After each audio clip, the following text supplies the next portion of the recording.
'cause I'm a rich bitch. Pantless is my jam, 'cause I'm a rich bitch. I can go full ham, 'cause I'm a rich bitch. I can show my yam, 'cause I'm a rich bitch.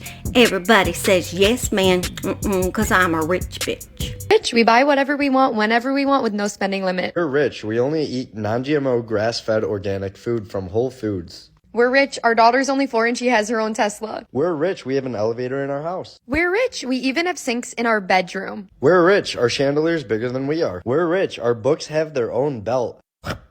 We're rich. Each family member has their own library with their own specific color. My husband's is white. We're rich. Our daily workout is walking down our gigantic staircase. We're rich. Our ceilings are so high I can hardly smack the door frame. We're rich. Our couches don't touch the wall. We're rich. We even have couches outside. I'm rich. I can buy dog treats for my dogs that you can't buy. I'm rich. I have a maid cleaning my she shed windows. Is that good, ma'am? Is that good? You missed a spot, Francisco. You just can't get good help these days. I'm rich. I only eat duck eggs that are non-GMO. I mean, they're so non-GMO that they still have duck shit on them. That's how non-GMO I am. I'm rich. My dog Simon can have his own Tesla. I'm rich. I have a couch on the porch. Yeah, boy, howdy. I'm rich, so I feel the need to cut out the bottom of my $20,000 shoe just to be one with nature. Hello, all my beasties. Welcome to the Strange She Shed. Glad you could join me today for this couple on TikTok that we're going to gossip about today. Just because, because I hate when people brag about what they have.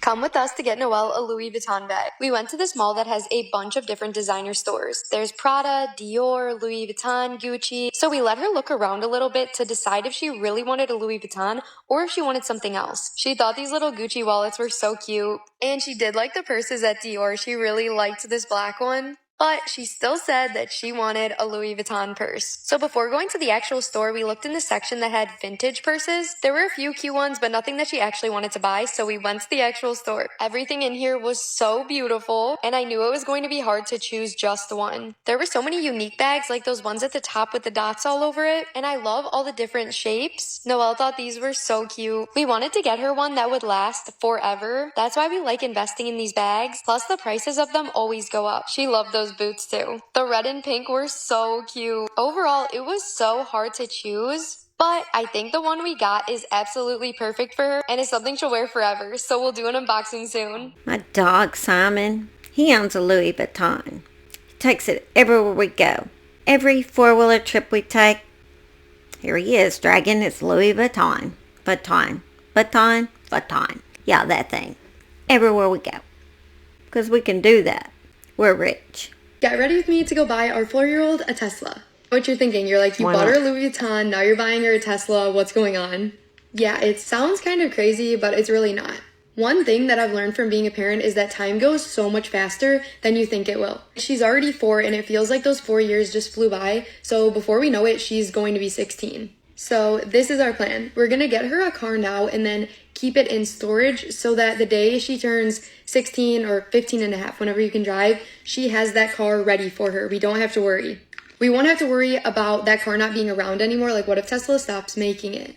Another thing that really sold us on this idea is that obviously the price of everything is going up nowadays. So this same Tesla in 12 years is going to be way more expensive than it is now, so buying it now will save us so much money. Yeah, there may be some negatives, but at this point there's way more pros than cons. Plus, she's been asking for a Tesla, so she is going to be so excited. We kind of need to hurry because we have an appointment in 25 minutes, and we explained to the sales associate what we were doing, and they said they have people do this all the time. It's actually way more common than you think, so before you guys say anything, even the people at Tesla agree.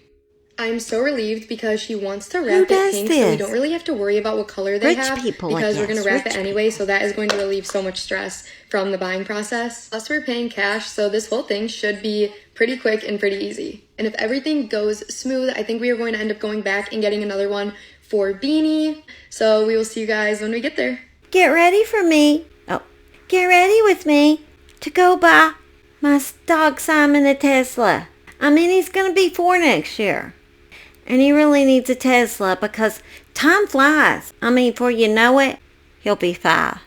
Life's too short not to buy your dog a Tesla, especially when you have that moolah like I do. We got to keep up with the Joneses. We're not the only person buying a Tesla for a dog. Just ask the Tesla people. They know that all rich people do this. Not out of the norm. She knew she wanted a Tesla, but she wasn't exactly sure what model and what color yet. So we took her to the dealership to look at all of the options. We drive a Model 3 right now and she really likes that, but she fell in love with the Model Y, which we think will be perfect for her first car because it's a little bit bigger. Choosing which model was easy, but choosing the color was where everything got harder. I was cracking up because she kept taking candy and putting it in her purse. So we went over to look at the Model 3 and she really liked the red color. Another reason we really want to get her a car now instead of when she's 16 is because the price of everything has been going up lately. So honestly, buying the car now is going to end up saving us money. I'm sure these cars will cost way more in the future. Plus, what if they stop making them? Or Tesla goes out of business or something? We'll be so thankful that we decided to get it now. It's also a great thing for her to learn how to car shop early on in life. So I cannot wait for you guys to see her new car. I think it's perfect for her. 'Cause I'm a rich bitch. I'm a rich bitch. Don't mess with me, 'cause this is my niche. I'm a rich bitch. Our 1-year-old baby Beans is officially a walker. So to celebrate, we decided to take him to the store and give him free range of the store and let him get whatever he wants. Then it was straight to the toy aisle. The last thing both of these kids need after Christmas is more toys, but it's fine. He was so excited and he found so much stuff that he wanted. Immediately, yes, he put that straight into the basket. Even Noelle was vlogging this. Quick nap break. Then he was off again. We were like, where the heck are you going? More toys. In the matter of a few seconds, Beanie was destroying this tech deck section. But it's fine, you guys. He's still learning. He even found this Lambo to match his real one. And then he headed to the electronics. An Xbox. He wanted an Xbox. A PlayStation? We're like, Beanie, you are 1. I thought for sure he was done at that point. Nope, he wanted these speakers. Like, okay, I guess we could blast your white noise on it. And he ended the trip with a phone case for his phone. I can't believe he is finally this big. Where should we take him to go walking next? I don't even know what poor people do because, well, I've always been rich and privileged. And, I mean, really, what do you guys do? Do you walk to the store barefoot or something? Walking barefoot in downtown Cleveland is one of the most satisfying things me and my husband have done. As 2 Cleveland natives, we feel connected and closer to the city than we ever have before. A lot of people are shocked that we do this. Like, why would you walk barefoot in downtown Cleveland? It's so dirty. But what they don't realize is that is exactly why we do it. Since Cleveland is one of the most polluted cities in the United States, it's actually the perfect place to go barefoot. As you guys know, there are so many health benefits to going barefoot, and allowing your body to be exposed to all of these pollutants allows the pollutants to work as an antidote. We visited a lot of historical places in downtown Cleveland, like the library, the arcade. Our blood oxygen levels were higher than they ever have been before. We could just feel it. We felt great. We felt free, energized. We honestly felt super natural. One argument that you cannot argue is no human is born with shoes on. So why would we start wearing them now? You know, one argument you can't argue with is that no human is born with pants on. So why would we start wearing them now? That thought made me decide to do a no pants experience. It has already begun, so don't be trying to take a peek downstairs, beasties. So go to the store with me with no pants on. Let's see how this works out. So glad, beasties, you could join me today at the store for my no pants experience. Let's get it started in here. As I start walking through the store, I'm feeling a little free, a little breezy, but happy. Being one with nature has never felt better. I'm just allowing the pollutants to air out my coochie.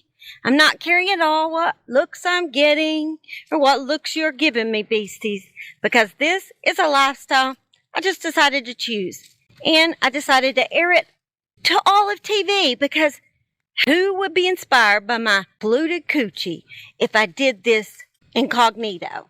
It really feels like I'm changing the world for the better. I'm glad you could join me for this experience. Where else should we go like this? I also love walking barefoot, but as in all things, you have to draw the limit somewhere. I'm a country girl, and I only walk barefoot on my own land. But these people walk all over the city where they live, barefoot, in a city. Can you imagine the urine and shit in that city they'd be smearing between their toes? I'm gonna admit, while walking barefoot on my land, I have accidentally stepped in some dog shit. And while unpleasant to me, it is not as nasty as stepping in human doodle. At least I don't think so. I might throw up if I step in a human. Dogs just aren't as nasty to me for some reason. My husband and I have removed the bottoms of all of our shoes. We decided to start walking barefoot, and one of our followers had a great idea. Since some businesses don't want us being completely barefoot, if we cut off the bottom of our shoes, it'll allow us to be barefoot but blend in with everyone else. This is a huge commitment, but we were willing to make it. These are our favorite shoes. Our shoe collection is worth more than $20,000, but this is a sacrifice we're willing to take because walking barefoot means the world to us. I mean, at least I have shoes and I can cut the holes out of them. And I paid $20,000 for them. We must suck to be poor. We aren't allowed in Sephora, but we risked it all today because I needed to get something. It's kind of a long story, but if you didn't see our other video, I got kicked out of Sephora because I wasn't wearing shoes. Yeah, I was barefoot in Sephora, and they said I can never come back. I'm not joking, here's the clip. But there's something I absolutely needed, so I was willing to risk it. We scoped out the entire store and then ran in. We're going on a trip to LA and I desperately needed a Sol de Janeiro travel set. I figured this was worth the risk. After we got what we needed, we crouched down and tried to make our way to the checkout. This is where things got really tricky because I didn't want the worker to know it was me checking out. So I crouched down the entire time. Honestly, I don't think she realized it was me and she really wasn't suspicious. We tried to do this as quick as we possibly could. While I was checking out, Seth was on lookout. We were so close to freedom, I just needed to grab the bag. I was ready to give up and then I got it. After we got the bag, we made a run for it. I think this is the fastest I have ever ran in my entire life. I ran out the front door and we went to our getaway car and we made it. I am so rich and important. Everyone in this store is going to remember that I got kicked out last time I was here. Because who doesn't forget this face? Pretty memorable and rich. Did I say rich?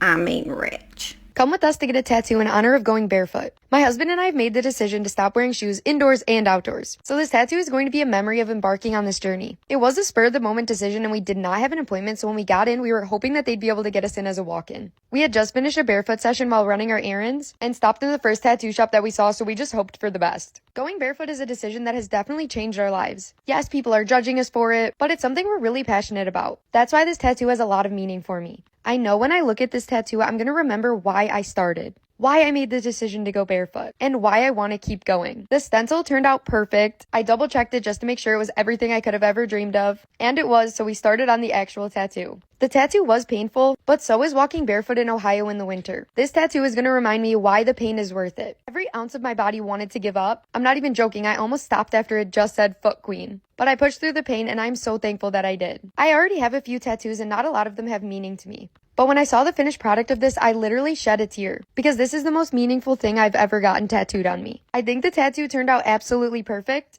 The only downside is that there wasn't enough time for Seth to get a tattoo too. So what do you guys think? Should we go back and have him get Barefoot King? I think it would only make sense.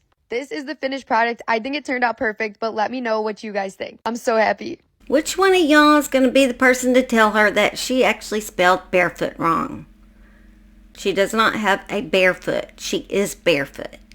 Totally different words. Let's talk about why our kids have a $20,000 spending limit for Christmas. For anyone new here, I'm Cristi, this is my husband Seth, and we have a 4-year-old and a 1-year-old. Before you freak out, the limit is between both of them, so each of them only get $10,000. There's a lot of reasons. I'm not going to be able to fit everything in this one video, but here's some of our logic. So our reason for lowering the limit this year is we bought a lot of different stuff for them throughout the year that wasn't part of their Christmas. Our daughter got multiple designer bags, her own Tesla already, so when it comes to Christmas, we didn't want to spend too much after already spending so much all year. Same with our 1-year-old son. He's only 1 year old and he already got a Rolex, a Lamborghini, and a bunch of other stuff, so we just didn't feel going over $10,000 would be right. Definitely don't want our kids to be spoiled or ungrateful for what they get. Here's a little interesting side note that we didn't even know about when we decided this, but I need to tell you this because it makes our decision to lower the limit even more important. Our daughter loves sending envelopes like her favorite celebrities, her favorite characters, and we just found out that she has been stuffing cash into these envelopes, so it has been costing us thousands of dollars a month. It's kind of like she's sending fan mail, but we had no idea that she was sending cash along with it. So it will definitely be nice to save a little money after that. For those of you that still think $10,000 each is too much, here's why we do that much. We've literally already maxed out their savings accounts, their retirement accounts, so it's not like we're being irresponsible. A lot of people will say, oh, why don't you invest that money? We already do that. This is literally just extra spending money that we're spending on them for Christmas. We always consult a financial advisor before we make any of these decisions. But most importantly, our kids are only young once, and we want to make the holiday season as special as we possibly can for them. You know what you think? Are we crazy, or does your family also have a $10,000 limit for Christmas? I believe a child's better off learning how to milk cows and get chicken eggs out of a pen without getting bit by a snake and run around outside barefooted and enjoying nature and making a small garden and growing your own food and learning how to live off the land and riding four-wheelers with your dog. To me, that's life. The simple life is the good life. And I think you teach your kids a lot of value that way. But what am I? Just a country girl that knows absolutely nothing. Anyway, love y'all guys, and thank y'all for joining me today at the Strange She Shed. Beasties, you're the best. If I hadn't told you, I love y'all. And thanks for supporting my channel. Hopefully you learned that money's not everything.